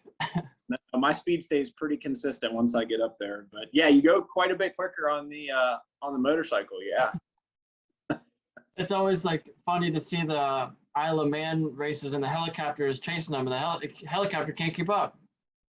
No, we actually, funny story. We took the helicopter. It was available one day. It wasn't being worked, and we went up to Nelson, and he came up and flew like right over, and they did some video of us on the track, and you basically could do that. You could outrun him for a little bit, because those choppers usually do about 100, maybe 20, 130 miles an hour. Yeah. Yeah, you can outrun them pretty easy. It's pretty cool. You wouldn't expect that. Most people think they go way faster. I think the number that I heard is like a 747 takes off at like 120 miles an hour or something like that, or less than that, I think. It's not that fast. Yeah, they probably land around that speed, I'm guessing. Get off the ground, touch down around probably 120, 140. The small Cherokee that we fly, it only does 120 miles an hour. You can get it slowed down to 50 miles an hour when you land. Oh, wow. Full flaps a little bit less, but the extra land comes in around 100. The aerobatic plane, the bigger planes you get, the more airspeed they need. But still, touching down on the runway at 100, 110 miles an hour is pretty quick. And so how heavy is that plane that'll do about 125, would you say? A couple thousand pounds? No, max gross weight with all fuel and people in it would be like 2,400. Okay. The basic empty weight's probably around 1,200 pounds. So we're developing wings for motorcycle that stick them to the ground, but if they flip those wings, it wouldn't take much to get off the ground. They should be able to fly, right? I mean, they're going 220 miles an hour in MotoGP, so they should be able to fly 100 miles an hour ago. You think? Yeah. Right? If they have the right wing structure and the right propulsion to keep you up, I guess. I mean, you're going to need to switch from a wheel to something else pretty quick, but yeah, we have the technology. Maybe make them a little wider. Yeah. Well, it just needs like a wide wing base. That would work. Basically have an airplane. Yeah. Going to combine motorcycles and hovercrafts pretty soon, I think. 2024, we're going to have MotoGP flying class. Well, they're flying now, man. Wow. You look at their pace now, and they basically look like they're flying. 350 kilometers. Yeah. Yeah. What would it take to be able to get on one of those bikes and do a few laps? Got any connections? Well, I think Elena Myers rode a MotoGP bike, didn't she? Maybe. I think so. At Indy, maybe? Yeah. So, I mean, just got to have the right connections. I mean, Chuck Graves is probably like, if you do your 7 degrees of connection or whatever it is throughout the world. I don't know that. You have to tell me. So, like, there's this thing where you're connected, maybe I'm butchering it, but where you're connected by, if you have all your connections and all of my connections, and then all the people we're connected with, like in a very few amount of connections, you can get to a very high up people. And so I think I'm only 1 or 2 connections away from like Valentino Rossi. So because people ride at his ranch and I know people who know him. So it's like not too far away throughout your connections, you can be right there. So I'm sure someone in your group of racers or someone in the paddock would be able to get you the guy who knows the person to get you the ride. You know what I mean? And so it's not that far away sometimes. Like, how far away to Joe Roberts are you? You know, like, well, you could probably meet someone in the paddock who knows him. So Sure. one or two connections away, you know? Yeah, that makes sense. A good way to look at it. And maybe he could ask his mechanic if you could ride his bike for a weekend. Maybe it might cost you some money. I don't know. It's going to cost money for the travel and the tires that you're going to use and the time for the mechanics. So it might not be a free thing. Who knows? But it's possible. Yeah, let's get this let me get this R6 on the podium and win a race with it, and then we're going to go down that path. You already got some podium credentials behind you that would suffice for that, I'm sure. Yeah, there's some good Wera plaques there that I've kept. I came back from Road America. My wife, she had hung all these up, and it was a nice surprise. So yeah, it looks good. I got a great wife. So yeah, it was cool to come home to that. And yeah, I love it down here to hang out. And it'll be complete when I put the Moto America podium up there. It's just not quite complete yet. It was empty. Still got some unfinished business that's got to go up on that wall. Yeah. Well, I was just talking about the difference between, you know, Moto America and Moto 2. And I think they said the number, was it 38 races for one of the riders to get his first podium in the World Championship. So, you know, it can take a while before you go from expert amateur to pro race before you get your first podium. Might be a year, might be 2 years.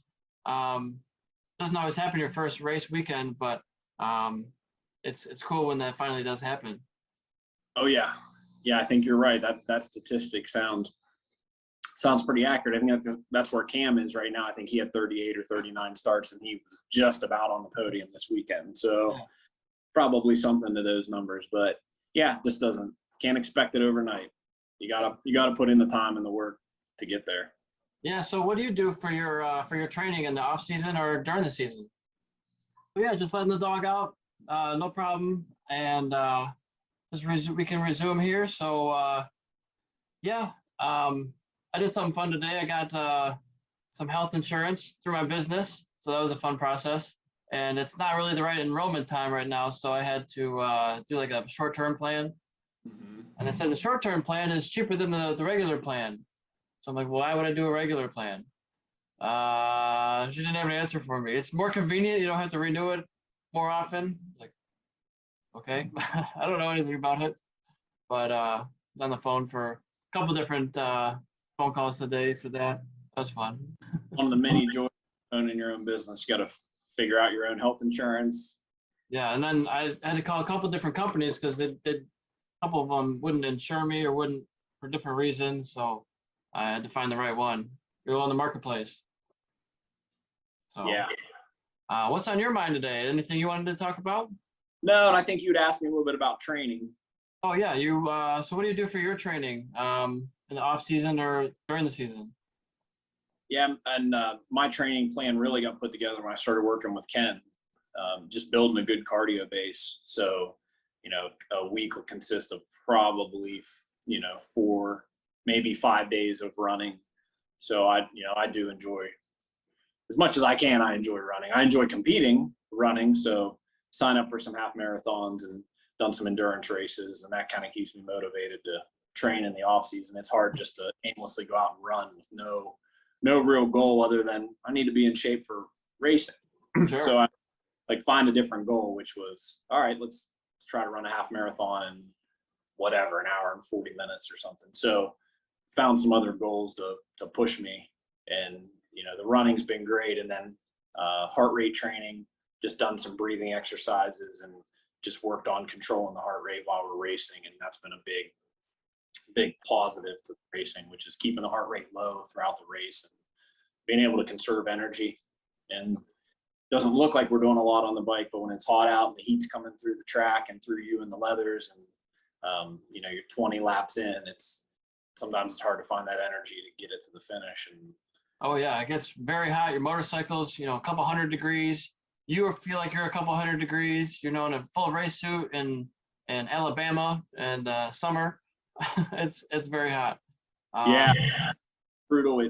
Washington last year, and I was glad that I had, trained and put in the time, and I've done more for this season. And, that's been a big game changer. And then probably a year ago, I kind of quit eating meat. So it's probably been going on a little more than a year. And that was a big game changer there. It was just dropping out the meat and most animal-based food. I just quit eating. I started eating more plants and more plant-based food, and, body fat percentage went down. My endurance went up. Body felt better. Inflammation went down. And so diet's been big, training through running, even some bicycling, the heart rate training, just, it's got to be the whole package. Like, you have to do it all. If you want to compete at this level, you can't not do everything that you can do. I mean, went to see an eye doctor, and they just checked my vision to be sure that I didn't have any deficiencies, which I had 2 deficiencies that I was able to correct. Nice. So mainly around depth perception. So, just throw everything you can at it, and, put in the work, and that's what I'm trying to do. And so, yeah, I would advocate for anybody that's in this sport or any sport, you just got to put the reps in. You just got to push yourself to get out the door on the days where you feel like you don't want to do anything. And that's a hard thing to do, to get motivated on a day where it's 85 degrees and humid, and you don't want to go run 6 miles. It's like, damn, I need to do it. Like, I got to do it. And yeah. And do you do any sauna work or hot work like that? I don't know. Weight really hasn't been too much of an issue, if that's what you're, So I was just saying, I've been doing something called hot yoga. It used to be called Bikram, but they're trying to stay away from that name for legal reasons. So it's just a hot yoga class, basically, where you stand on a mat and you do different poses in place. And there's a balancing section, and then there's like an on the ground section where you're laying down and doing different things, or sitting down. And so I've been doing that for the last couple of years. I think I've done over 140 sessions, and some of them are 60 to 90 minutes. Some of them have music, so it's not a lot of talking. Some of them are more the instructive ones where any beginner can come, but it's always the same poses, the 26 poses twice. And I think it's great. I could be standing on a mat, not really moving, just balancing, and my heart rate's like 170, 180. Like, I'm pushing as hard as I can. The room is 105 degrees, and just being in the room is beneficial, whether or not you're stretching to your fullest capacity. But there's some pretty difficult stretches that they do. And I think this is really good for heat acclimation training. And just when you're first starting to do it, you can barely even stay in the room, let alone do the exercises and the stretches for the whole time. So for the first couple of times that I did it, I was just like laying on the mat, just trying to stay in the room and just screaming in my head, like, this is ridiculous. I want to get out of here. Like, I hate this. Why am I here? I want to leave now and get into the shower. But if you just stay in the room, you get better at it, and it gets easier. Just like the first time you run a mile might be really hard. The 10th time you do it gets easier. So the more you acclimate to the heat, for me, it's like, man, when I'm out riding now in my gear and everybody else is dying, I'm like, I'm fine. Is it warm out? I didn't notice. So Yeah, did you need to do the Barber race or? Yeah, or Florida, Daytona, where it's 100 degrees, and it's humid and all that. Because they had like 5 humidifiers going, and they just upgraded their windows and mirrors on their doors so that they're even more sealing out the other temperatures of outside. So it's great. Like, they really work. And it's a lot. Every time I do it, it kicks my ass. For anybody, I'd try it. And I started doing yoga years ago for injury prevention. So for motorcycle racers, we're always hitting the ground. And sometimes even when you're not crashing, your body might hurt. So this helps you be more flexible. And when you do fall down, you don't get hurt as much, I think. Actually, yoga, I have heard of that. So I haven't done it, but I know Ken's done it, and he speaks pretty highly of it. So I just think it's a matter of time before I, get the opportunity to go do it. And I mean, if you've had beneficial results, I think maybe I need to give that a shot. It makes sense. Yeah, I think it's a hidden trick that I shouldn't be telling people. because I'm giving away my advantage. It's just like it's a cardio advantage. I mean, if you have two people and one can do, run 10 miles in an hour and a half, and you got another guy at 70 degrees, you got another guy who can run the same amount of distance in the same time, but it's 105 degrees, who's the better athlete? They have the same time, but if you can do it under higher stress with less effort, then when it comes to racing, you don't have to focus on your body as much. You don't have to focus on, oh, this is hard to turn the bike, or hard to, put all my weight in it. My legs are getting tired, whatever the situation is.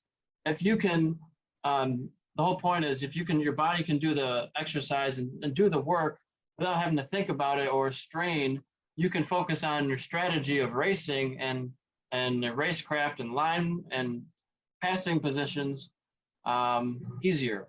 It takes some of the load off of your brain. Yeah, that's exactly what our training's about too. That's what I'm trying to do is, from a heart rate perspective, exactly what you're saying, accomplish the same amount of work with less effort. Yeah. So you got to put that work in you got to do 20 laps, but am I going to do it at 155 heart rate, or am I going to do it at 135? Well, if I can do it at 135, I'm much better off. My brain's going to be clearer to think. I'm going to be fresher. I'm not going to be fatigued. You're just going to fight the fatigue off. So I agree with you. And if that's an advantage for you, man, I'd keep doing it. And I think that's something that I get an opportunity, I'm going to give it a shot. But yeah, it's suffer in training, so the race is easy. Yeah, that's right. I mean, put the reps in when it's not on the racetrack, and that's what's hard about it. Yep. And I've been going at 6 a.m. to a couple of these classes. I missed one on Friday. I was a little too ambitious. My Thirsty Thursday the night before to make it 6 a.m. for my hot yoga class. So I skipped that one, but I went yesterday morning, and today I did 6 a.m. OTF, I call it, Orange Theory Fitness. I don't know if you're familiar with those. No. So I like doing the fitness classes because you don't really have to think about what you're doing. They just tell you what to do. I'm like, okay, I'll do this, my body. All right. Yep. Just go with the flow. Like, I know how to work out, but it's nice sometimes with that group atmosphere. And it also feels like I can't miss it either because they're counting on me. And I paid for it. Right. You got to do it. You got to do it. It's a little bit of motivation, but the Orange Theory is, they had a running section. You can do running or cycling if you don't want to run. They have cycling machines as well. There's a rowing portion, and then there's a weights portion. And their theory, they call it Orange Theory, is that if your heart rate is in the top two zones, orange or red, the highest heart rate, that you get the most bang for your buck. So they do not do the heart-based rated drills like you're doing for endurance stuff. They do the like sprinting and high intensity interval training type workouts, which are just different. They're for different reasons. Sure. So I like doing those things as well. I don't usually get to do a whole lot of rowing, so it's nice to row. And then they have always different body weight exercises. We're using TRX bands for like push-ups and pulling ourselves the other direction, and doing some weights. We did some weight exercises. So it's just nice to have a bunch of different things to do. And there's even some jumping around and footwork, high knees and whatnot. So every single time you go, it's pretty much a different workout. So it kind of tricks your mind and fools your muscles into getting something different. I mean, it's kind of the CrossFit idea, right? The CrossFit, yeah. You're not doing many obstacles or like things like that. I've never done CrossFit, so I don't know what that environment's like, but I know the concept. Very similar. Most of the workouts are high intensity, some running in there, but it's not going to be a long distance. And then kettlebell swings and bands, jump rope, burpees, planks, all mixed in. So yeah, you're getting that muscle training while you're doing a cardio, and it just zaps you. Yeah. Just takes it out of you. So yeah, my wife and I do CrossFit. Okay, yeah. One of the cool things about this Orange Theory is they have big TVs at the front of the class, and everybody wears an armband with their heart rate. It's a heart rate monitor. Oh, wow. So you see your heart rate with everybody else's heart rate, and like a little username. It doesn't say your name, but you can kind of see you against everybody else, and you get points. If you're in the top 2 heart rate zones for the longest amount of time, you get, points based on how long you're in them. So you can kind of win a fitness class in a way by having the most splat points, I think they call them. It's kind of like a game aspect to it. Sure. So I That's don't pretty- actually wear that band because I have my own fitness watch, and they don't let me sync my watch to theirs. I'm like, I'm not buying yours when I already have one that works. So I'm not on the screen, but it's cool. It's a cool concept. Yeah. Well, it's motivating. It's like a leaderboard. Like Yeah, for sure. better throw in a flyer. Yeah. So yeah, I'm actually going to grab some dinner with my parents tonight. They're in Dearborn Heights. I'm in Sterling Heights. They're not next to each other, but we're just gonna meet in the middle and grab a beer or something, grab some dinner. I haven't seen them in a couple months, so it's good to catch up with them. Yeah, man. Enjoy it. So, are you close with your parents? Yeah, pretty close. I don't know. My dad might be making it to VIR this weekend. I'm gonna see if he's gonna fly down with me or not. And Okay. yeah, it's good. They're involved in my company. So, brother, dad, mom, sister-in-law, cousins, aunts. So a lot of family involved. So yeah, you can't beat family. So, how do you manage? Working with family sometimes can be difficult, right? There's always tough conversations that might need to be had here and there. How do you manage that? Just yell. No, I'm kidding. We get along pretty well. I mean, truth's the truth. So if there's some issue that's going on, just say it and Yeah. try to be pretty direct. And, that's all. Be assertive and tell everybody what you're feeling and try not to hide anything or hold it back. And it's worked pretty well.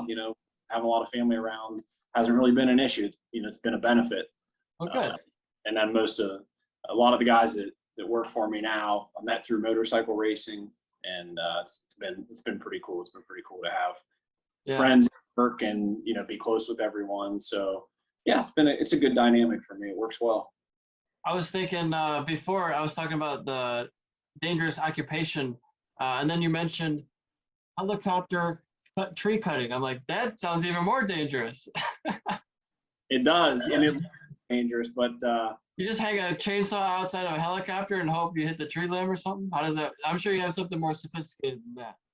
I mean, that's the basic concept. Yeah, it's a self-contained unit that's got a 25 horsepower engine on it, and it turns 10 blades that are 25 inches in diameter, circular saw blades. So you get about a 10 or an 11, maybe 12-foot pass with the limb. So yeah, you just turn that thing on from the helicopter. It hangs down from sections of aluminum poles, and it hangs down about 100 feet from the helicopter, and it just goes right down the right of way and side trims the limbs. Is that what you want your pilot's license for, to be helping out with the tree cutting? I mean, I want to do it. I'm going to do it. Yeah. But that wasn't the reason I got the pilot's license. I ended up getting the pilot's license just I had some time, and when the guy I met had his license, he's like, yeah, I'll take you out if you want to go fly. And I was like, okay, Yeah. let's go. And then I thought, well, maybe this is something I want to do, and then just got into it. And then when the helicopter business started, we added that on a couple of years ago. I thought, well, I think this is something I want to know how to do. At least, the industry we're in now, I mostly can do all the jobs at the tree service, whether it's climbing, running the bucket truck, doing the office work. I've done all those jobs. It's a little bit weird for me to not know how to do something. Yeah. But what I think was the success of growing the company was that I knew how those jobs were, and I knew how they needed to be done to a degree. So yeah, it helps you manage people better when you know what they have to do every day. And I just feel like it's almost a management tool. It's like, yeah, it's going to be fun too, but I need to cut a few trees here with this thing. So I'm in the process. There's so many companies or bosses that have no idea how to do the job that they're supposed to tell the other guy how to do. It's like I worked at a place, and he was trying to show me how to do his shipping program, and he didn't even know how to work it. I was like, how the hell are you the boss and you don't even know how this works? He's like, oh, I'm sorry, I haven't done this in a couple of years. I'm like, oh, that's not good. Yeah, that doesn't look good. And I feel that way too, like with my crews. If I'm not willing to go out and work with them, or, you know, from time to time go out and pick up a chainsaw and cut some trees, I mean, then how much do they respect that, you know? And rightfully so. I mean, so I make it a point to try to get out in the field, and especially times when we're busy, get out in the field and work with the crews, and I enjoy it too. So, you know, there's more benefits than just the respect of it. It's like, yeah, I like doing the work. So, you know, I don't think I'll ever stop liking the work. So yeah, with the helicopter, it's just another challenge. It's like, yeah, this will be fun. Like, let's keep working at it. And I've got 30 hours now in the helicopter, so I'm soloing the helicopter, and that's the progress there. You just have some instruction, then you have to have a certain amount of time soloing, and I'm pretty close to where I need to be. I'll be able to take my test, and then I can hook a line on and start practicing with having something hanging below it. So just another, you know, another thing to kind of work towards when I got time. Yeah. So you consider yourself an arborist? Is that right? Yeah, I'm a certified arborist. So I got certified 3 years ago, and that was something I always wanted to do, and finally got it done. And it's like flying. It doesn't come lightly. It's a lot of studying and work. Yeah. And yeah, I'd wanted it for 10 or maybe 15 years. I'd really wanted to be a certified arborist. So it took some time, but then time was right, and went and took the test and got it done. So Pretty cool. You got a lot of unique trades going on. You got motorcycle racing, arborist, flight stuff with helicopters and planes, and now getting into, sounds like, stunting a little bit with planes, trying to just figure out the limits of the machine. yeah. I mean, aerobatics, I don't think I'll ever do it to the level of the motorcycle racing. I mean, it's fun. I like doing it. It's a good skill to know, but it's not something I'm going to train for, want to compete at, that I can see now. You know, I've got No Blue Angels in your future? I mean, it's wishful thinking, I guess, but no, probably not. I'd say, you know, I want to focus on that, the racing, the business, you know, as long as number one's family, you know, as long as the family's good and everything's good here, then I'll do the motorcycle racing and in the business, and then the other stuff is when I have time for it, you know.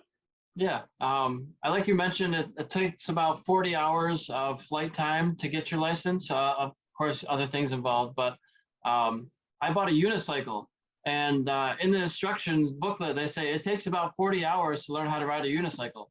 Even after all the racing and riding bicycles and wheelies that I've done, I'd say, yeah, I'm on an hour 2 or 3 right now still of riding a unicycle. I mean, I can ride around with holding onto a pole, like in your basement, you know, just riding around in the circle. That's fine.